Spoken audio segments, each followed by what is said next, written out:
High ভাইয়া, আশা করি ভালো আছেন। আমি খালিদ আছি কোডবিনবিডির সাথে।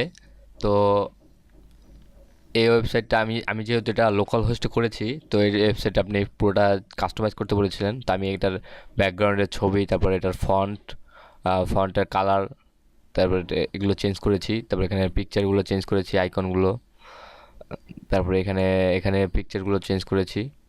এই তো মোটামুটি এখানে এগুলো অন্যভাবে ছিল, এগুলো এইভাবে করেছি স্টাইল। তারপর এটার ব্যাকগ্রাউন্ড চেঞ্জ করেছি। তারপর এই যে মেনু সেকশনে আমি এটা আরও ফন্ট চেঞ্জ করেছি।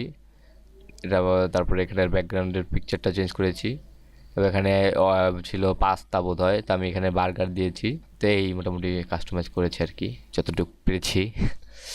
তারপরে অ্যাবাউট আস পেজের ওটা এভাবেই চেঞ্জ করেছি। এখানে এগুলো অন্যভাবে ছিল, এগুলো ঠিক করেছি।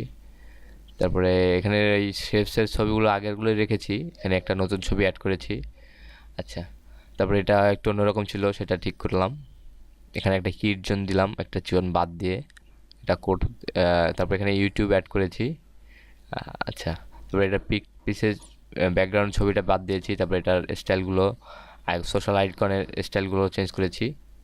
তারপর কন্ট্যাক্ট পেজে ওই একইভাবে আমি চেঞ্জ করেছি, আমার নাম্বার দিয়েছি। তারপরে ব্যাকগ্রাউন্ডের পিকচার চেঞ্জ করেছি, ব্যাকগ্রাউন্ডের পিকচার। তারপর এগুলোর কালার স্টাইল, এগুলোর কালার, এগুলো চেঞ্জ করেছি। তো এই ওভারঅল আমি এভাবেই কাস্টমাইজটা করেছি। তো আর ব্লগ সেকশন যেটা, সেটা আমি এই এলিমেটর দিয়ে করতে পারছি না। তো আমি নাসির ফরাজে ভাইকে, মানে আমাদের সিআর যে, তাকে জিজ্ঞেস করেছিলাম। সে বলে এটা এলিমেটর দিয়ে করা যাচ্ছে না। তো এটা আপাতত আমি রেখে দিয়েছি আর কি, আর বাকি সবগুলো করেছি। তো ধন্যবাদ ভাইয়া।